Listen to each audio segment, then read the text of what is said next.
Hello, and welcome to eLearnChat, where talk is knowledge. You might have noticed that Rick Zanotti is not here today.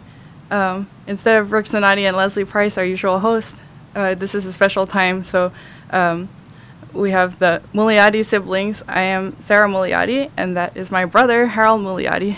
And today, hi, everyone. We have our special guest, Thomas Hybki, who's the founder and host of Yakker Bot Talk. So let's run our intro and we can get started.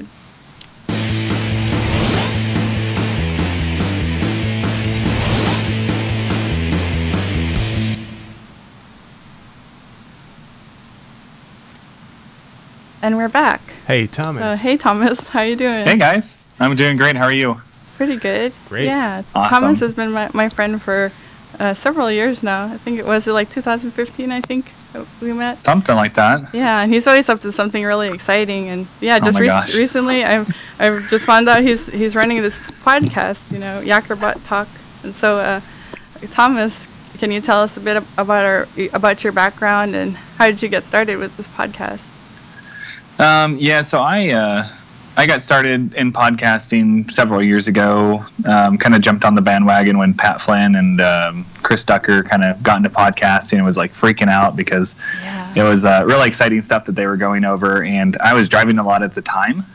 So it was like the perfect opportunity to fill in that time rather than, just the normal radio.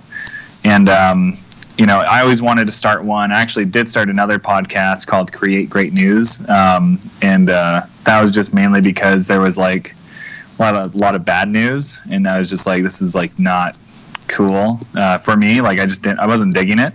So I'm like, cool, like let's go get some good news and talk about that. And anyway, that kind of crashed and burned because I just didn't have that much time to really focus on it. Yeah, it's busy hard. Man. I mean, I was working 2 jobs, and I was like, let's squeeze this in there, and trying to set up interview times and whatnot with the guests. That was just too hard. So I was like, okay, cool. Got to 7 episodes. Gotta park that. Great. Maybe I can revisit that later. But then I've always been into Facebook marketing, SEO, just optimization and different social media platforms, and I got into I was listening to a lot of podcasts at the time, and I had always wanted to create this kind of super site for people just learning about what entrepreneurship was, and kind of like, cool, like you want to know about Facebook, like here's the people to talk to, or go find out more about, or if you need to know about YouTube keywords, here's the person to go talk to learn more about that. And I was going to kind of create this like Wikipedia of stuff. Yeah, is that actually the one that you hired me for? Like that's how we met, right? Yes, exactly. You hired me to write some bios for entrepreneurs. Yeah. Exactly. So that was that, and I got that project was a very long runway because it's like that's a lot of data to collect, work, and then you have to keep up with what everybody's doing. I know it just kind of changes so fast. It just got overwhelming. I was like, I need an army of people just constantly rolling through. It's like I only have 2 ears, and unfortunately, I've tried to listen to 2 podcasts at once. It just doesn't work. But then I found a way to found ManyChat, and I started to program in what I kind of had on the entrepreneurship side into it, and make it digestible for people. Mm-hmm. And once again, I kind of ran into this, like, it's just too steep, right? So I'm like, okay, cool. And I was listening to Gary Vee, and he's like, if you can't create something, just document it, just go out there and start talking about it. So, and I'm kind of a weird guy because I actually like the sound of my voice, not in like a conceited way or like, well, you do have a good voice. I have to listen to it. But like when I hear it, like on the audio playback, I'm not like freaked out by it. I'm like, that's interesting. Because I've spoken for my church and whatnot. I've spoken on stage in front of several hundred people, and I've been on there for up to an hour or 2 hours or 3 hours sometimes, depending on what we're doing. So I'm used to talking, and so when I would hear it, it wasn't like I like to hear my sound of my voice. It's more like I'm like thinking about what I'm saying and how I'm inflecting certain words, or that sort of thing. It's like learning from it, right? Because it's an opportunity to learn. So this is a really long background, and I apologize. But that's great. Anyway, so after that, I got into more of the documenting, found Chatfuel as well, and found a great website by Thinkutive. Dana Tran over there at Thinkutive has a great article that kind of lists the pros and cons of both ManyChat and Chatfuel, which are two chatbot platforms. Those are the predominant ones. Okay. And breaks it down Barney style, which I like to kind of describe things as, because it's simple enough for a kid to understand. So she broke it down and had just a beautiful way of explaining it, and kind of helped me get started. And then I got clients, and I started to build things and help people, and eventually started the podcast and started to talk to other people about it, and here we are. So. Yeah, sounds good. So, yeah. So, how did you get some of your first guests onto the podcast?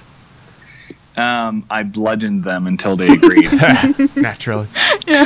No, I'm a fairly outgoing guy, so I just messaged them. I'm like, hey, this is what I'm looking at doing.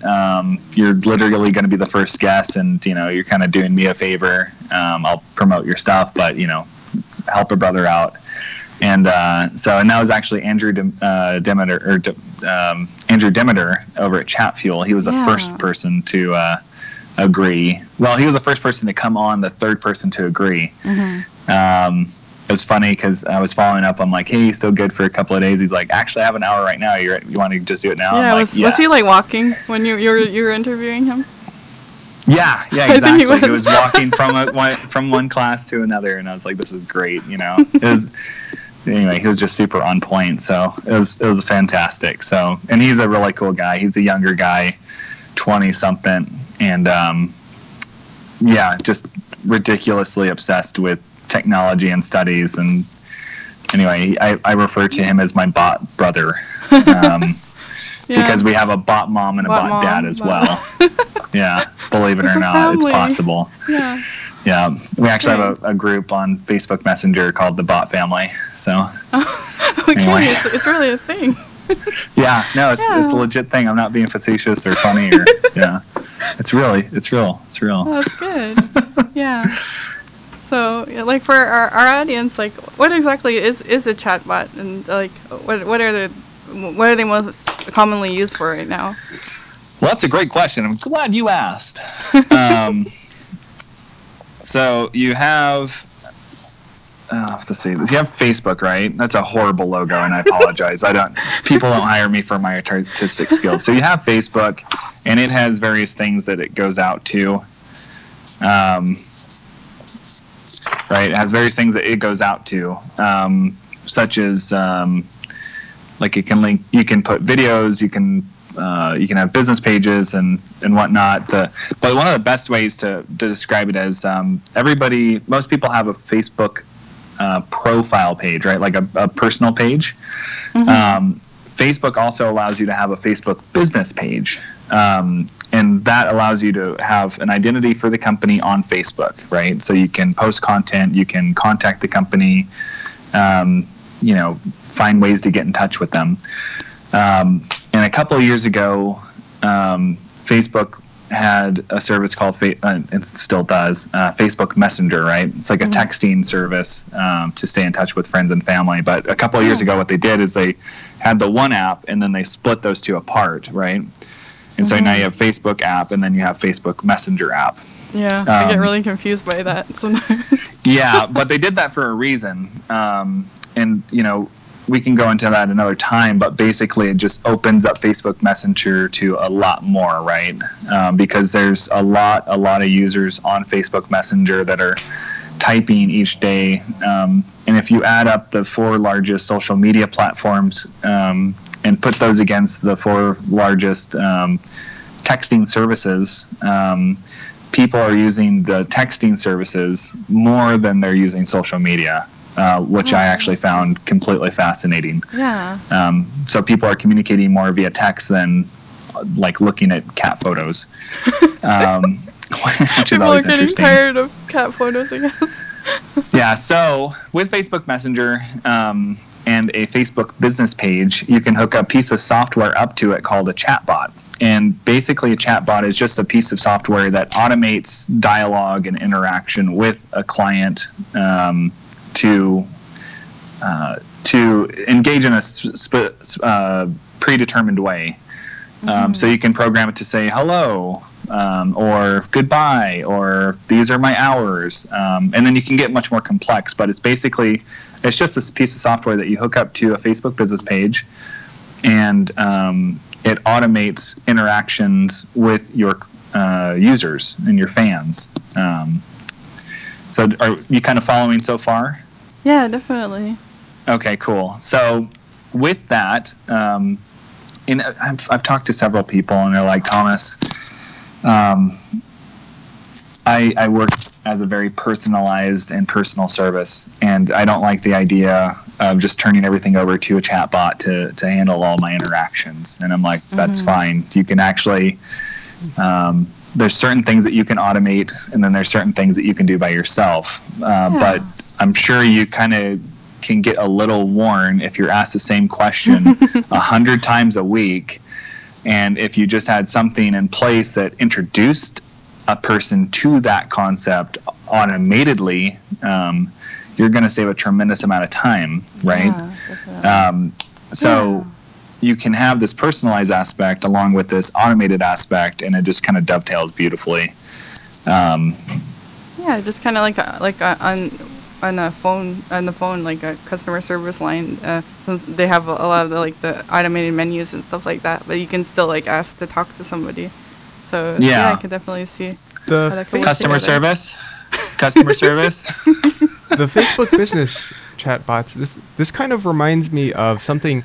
We actually recently had a show where Lisa Goldstein was the guest, and she was talking about a similar thing. It was I guess the chatbots that you're talking about are sort of faced out towards the customers, but what she was talking about was she's within the company. She's developing chatbots for use within a really big company where basically what she was saying is because they have so many training materials for different departments, they have a hard time getting the right training materials to people, so they're actually developing chatbots to help people to figure out what training materials people need. And I was just wondering, what are your thoughts on sort of emerging applications for chatbots?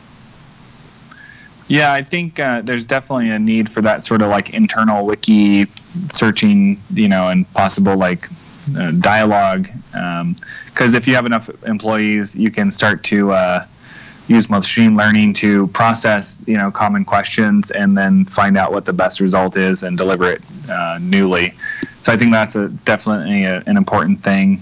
With chatbots, the beautiful thing about chatbots is you can have a super simple one, or you can really get it super fancy. There's some chatbots like with Sephora that have makeup chatbots now, so you can. It's kind of like this. What do you call them? Like the Snapchat and so you can send your pictures in or whatever, and they'll tell you what makeup you should wear. On your face and stuff, so cool. Which looks amazing. It makes me look beautiful. Is that makes my wife jealous. Because my lips are so red and I have blush and stuff. And anyway, it is. Cue the photo. No, but no, you can have really complicated chatbots like that, and I don't mean complicated as in hard to use. I'm just saying they're very integrated, so they do a lot. Because after the person, most likely the woman, looks at that makeup and they like it, say they love the lipstick, right? It's where do I get that? The chatbot's already programmed to say, hey, here's where you get that lipstick. Would you like to add it to cart now?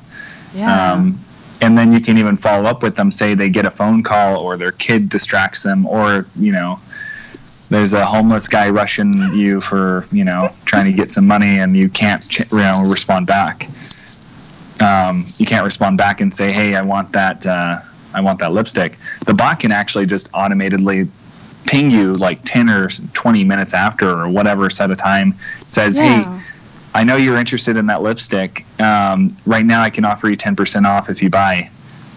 deal or no deal, and that that instantly adds revenue to the freaking the company's everybody loves bottom a deal. line. Yeah. It is interesting to see how useful these things can be, because I have to say most of my prior experience of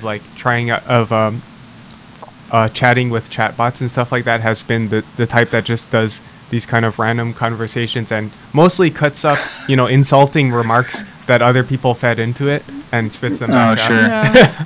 Yeah, that's what I was wondering a lot about. Is like, like they say there's like rule-based chatbots, like the more simple ones, and then there's the one that actually like learn, that like they're actual AI and learn. Like how hard is it to build a chatbot that will actually? It really depends. I mean, if you have a simple FAQ bot, like when are you open? Tell me more about your product. Are you open on holidays? How do I call you? That's like a simple FAQ bot. Those are really simple to set up. You can set it up in 10, 20, 50 minutes. I mean, just depends on how familiar you are with the computers and, if you have the sequence down right.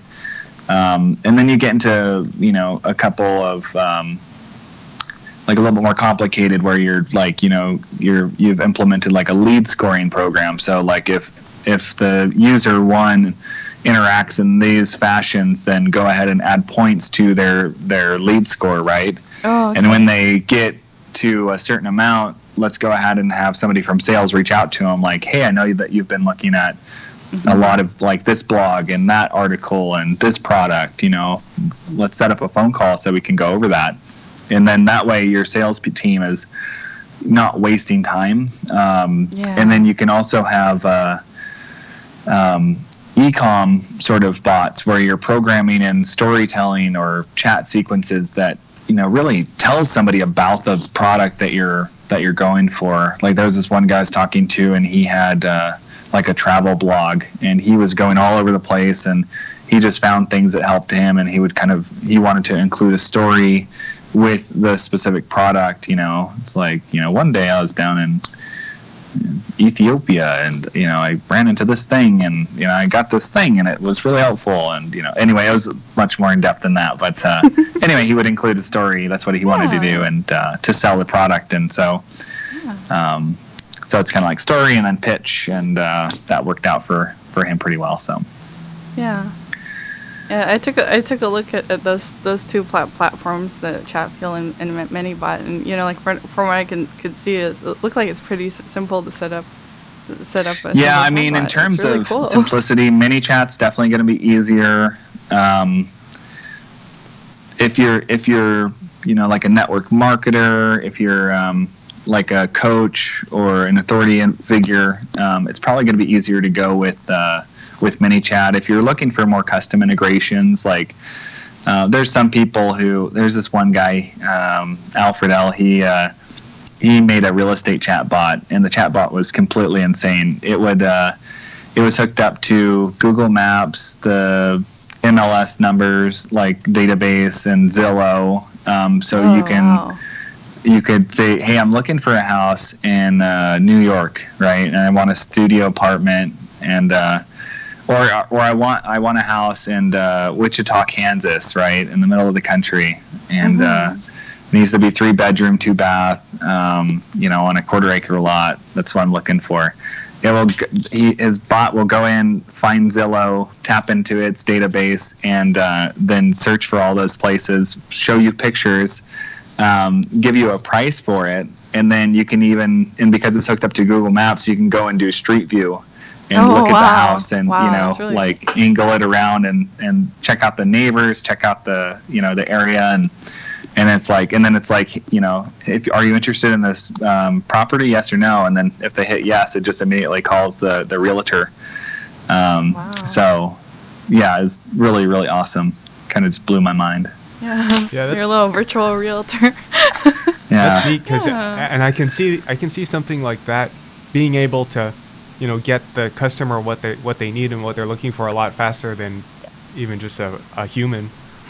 A human will be like, just working off a database, but it's like, I'm looking for a 3-bedroom, 2-bathroom house in Wichita, Kansas. So it's like, okay, good, Mr. Customer, let me go ahead and look that up for you, and then let me look process all the information. It's like, oh, well, that's not in Wichita, that's in Henderson, or oh, that's not in Wichita, that's in something else, you know. It's like you just get the data and then it's just immediate, it's right there. And then, you know, there's a lot of tire kickers out there. I mean, I even sometimes look for houses just for, you know, just for the fun of it, because, you know, I like to dream and I like to ponder, but there's no way in heck I'm going to move from the house that I'm in right now for the next, you know, 10 years or something, you know, once the kids are a little bit older and can help me move the boxes. So, because they have a lot of toys. That makes me wonder if that's kind of where the future of search might lie too, because I mean, you know, obviously Google and so on are really good, but they do tend to struggle with anything more than just simple inquiries. And so if there was something that was a little more, you know, almost like a dialogue, that would, I feel like that would make certain things that are almost impossible to find now a lot easier. Yeah, totally. I mean, there's AI technology is advancing dramatically. There's a service called Dialogflow that you can actually hook up to your ChatFuel bot, which is an AI assistant, and it will parse the information that's incoming, pick up on intent. You can actually train it so that it's like, you know, when these certain questions are asked, this is how you respond. So that's wonderful. That actually, you know, and especially if you're dealing with a brand that has, you know, 20,000, 100,000, several hundred thousands of followers, and are getting those people to engage with the bot, you can use a lot of that machine learning to go ahead and direct them more appropriately. But there is this AI aspect that you can include into chatbots that just make life a lot funner. I don't like to talk about that too much just because it's a little complicated, and they're like, well, how does that work? And basically you take your chatbot and you hook it into the AI platform, Dialogflow, and there's a little bit of back-end magic that you do, and everybody's happy, and it's all fairy tale. So yeah, I mean, or you can just hire somebody and they can do it for you. So anyway, just depends on how deep you want to go. Yeah, definitely. Yeah, one of the things that you mentioned as being like one of the key benefits of chatbots is like you can reach so many people, you know, like it could be talking to how many people at a time, and then also just that people like tend to, you know, as opposed to like email marketing, people will actually like pay attention to it. Do you see that changing in the future? Like, do you think people will start to like ignore chatbots or whatever? Yeah, I mean, you've already kind of seen it, I think, or at least I have since I've been in. I mean, open rates and click-through rates. I mean, open rates used to be anywhere from 70 to 100%. Now it's kind of down to like maybe like the 50 to 70%. So still fantastic. And then the click-through rates are just dramatically different, depending on what you're offering, what you're selling. But I mean, sometimes those were as high as like 50% on some things that I've done. But then others are like, you know, if it's like a really high volume thing, you can have like 0.5%. So it just really depends on what you're offering and what the copy is like and stuff. But traditionally, it's going to be far better than what email is. And that's really the main appeal is it's you get responses. But one of the main things that's really exciting about chatbots is like, you know, say you have this, you know, you're a really great coach and you have this really cool thing that you're doing now, and, you know, you just love to just talk to everybody about it, but there's only so many people that you can talk to at any given time. And if somebody comes to you at 2 p.m. or somebody comes to you at, you know, midnight, or if somebody comes to you at 5 a.m. All over the world. All over the world. Chatbots can automate that interaction, keep it standard, keep it simple, and get those questions answered in a way that's been proven to be most successful, and can do it from one conversation to literally billions of conversations. And that's the really exciting thing is, you know, you no longer need to be this monolithic, you know, corporation with billions of dollars in advertising budget to really make this really impactful impact. How do you like that? In the world. So like if they like your message and it's good, then you can just go ahead and get out there and really do some really incredible stuff. So I was talking to this guy yesterday Actually booked him for the podcast, really? but he was talking about a chatbot that he built for this government, and he didn't mention the country, but it was a small country. It only had like 56,000 people in it or something. And anyway, he implemented chatbots, and the party that he actually did the work for ended up winning the election, like across the boards. And I'm going to talk to him more about that, but I'm like, holy smokes. Like, and that it was all organic. There was $0 ad spend, but it was just a way of engaging with people. Yeah. That was, and it's just like, there was no limit to the conversation. So, you know, it's just, if you're really bright and can get a lot of attention, and then you can handle that attention, you can do some good things. So. Yeah, definitely. That's really and impressive. speaking of Thomas's podcast, Yakker Bot Talk, it's available on iTunes, and we'll have the link to both his website and the iTunes page for the podcast in the description below. It's about the face I make, right? Yeah, I love it. Yeah. I don't know. Anyway. And I just that kind of, I felt like that captured my personality. I kind of have this silly sort of interaction with people. I try to do like the professional thing, but it's also kind of like, let's just have some fun too. If life's I think super people serious, like to see it's that. like, okay, let's. Well, there's Anyway. a question that our boss wanted to ask, Okay. to make sure that to ask. He's like asking like, what do your thoughts are on like what's the like dark side of AI or like the negative impacts of chatbots, if you can think of any. Yeah, I mean, I've actually started to wonder that a lot more because what happens is you kind of get into this whole Skynet thing, and you know, kind of think that the world's going to be taken over by AI, and I don't know. I mean, I think we have some growing up to do as a species, just because there's a lot of things that are not good in the world.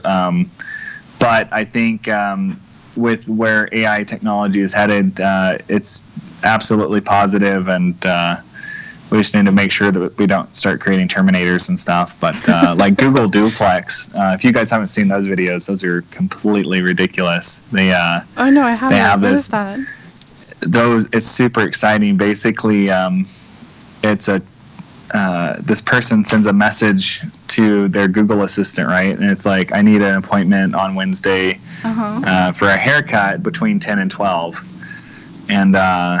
And so this Google Assistant literally finds the closest hair salon, calls it up, and keep in mind this is a computer, right? This is AI. Yeah, and it's making phone calls. Calls and talks to the hair salon and says, "Oh, hey, I was just wanting to see if you have anything available on this date between this time."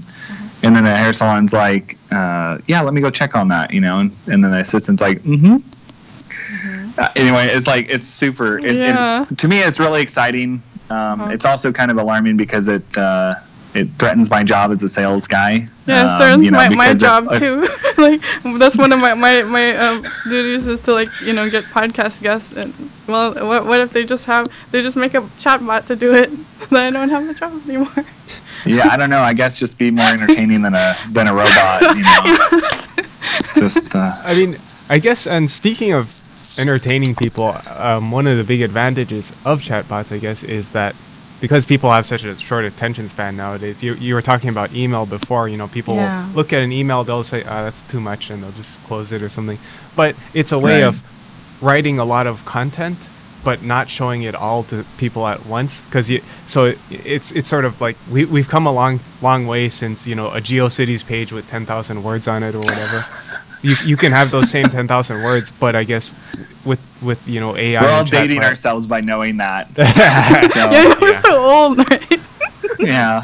Then you can just I remember when. show the exact lines that people need, sort of thing, right?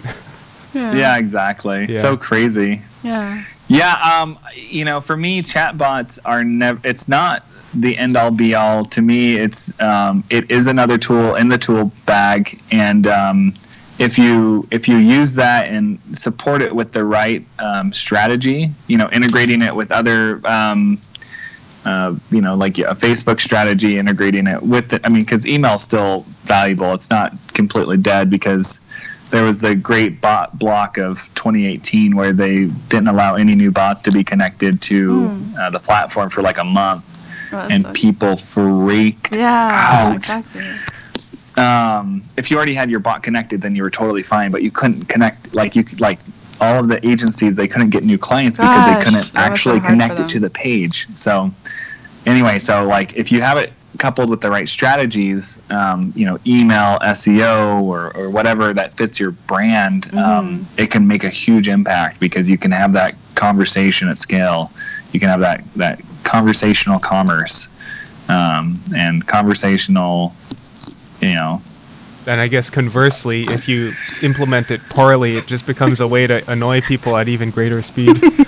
Oh yeah, there's been those people too. There's been those people too, and there's some people who train people. It's like, get a bunch of people into them and just blast them, And like, I've blocked so many of those guys because I'm like, I'm interested in this. Like, let's see what other people are saying, Because I like the collaboration sort of aspect of things, There's been some jobs where I either don't agree with, like, morally, or I can't do technically, or whatnot, and I'm like, cool, like, I know 36 other bot builders now, so I'm like, okay, cool, like, I can give that to that person, and then it's kind of like, kind of gives me some brownie points, because it's like, you want some money, and they're like, sure, but then it's like that's handled. So yeah, I mean, it gets interesting. You can have a super simple bot, you can have a super complicated bot. I think the main thing is just to understand that it is a tool. If you treat it like a tool and not the end all be all, then you'll do a lot better with it than anything else. So yeah. Do you have any? Are there any chatbots that stand out in your mind as like really well implemented? Like, what are your favorite ones? It's going to sound funny, but I actually love the Lego chatbot. And I actually did a video on it, like a little bot review video. Yeah, that's right. Yeah, let's link to that. Yeah. Yeah, it was. It's a fun bot because it's. I mean, you have to kind of know how to read, and so it kind of makes it fun for parents who grew up with Legos. Because I was absolutely digging just going through it, and it kind of made it fun because they have some fun pictures, and they give their bot a personality, which helps. Yeah. So, nice. But yeah, I love the bot, the Lego bot, chat bot. So it's probably one of my all-time favorites. So. All right, sounds good. Yeah. Yeah, I think we're about the end of our time. Is that right, Harold? Yeah, we're about out of time. That was really great. Sweet. Thanks so much for coming on. It's been so fun. Yeah. You and Harold are twins. I was gonna say, man. Yeah, you're styling. Unexpected twinsies. Yeah. Yeah. And that's your new logo for Yakker Bot. Yeah, exactly. I'll be the Fonz of the chatbot world. It's like, hey. One thing I was always wondering about is, like, if the Fonz was Canadian, right? If the Fonz, you guys know who the Fonz is, right? Yeah. Okay. If you don't, then anyway, I'm dating myself a lot more. I'd be dating myself. Anyway, if the Fonz was Canadian, you'd be like, hey, right? Anyway, bad joke. I was a teenager when I came up with that joke, so. It's a classic. I gotta grow up. So. All right. Well, thanks so much for coming on. There's been some real interesting conversations today. Yeah. We may ask to have you on some other time too. Yeah, you might want to have you on one of our other series. Yeah, that was a great introduction. I think breaking it down into categories of chatbots or specific use case scenarios might be a little bit more enlightening. So. Yeah.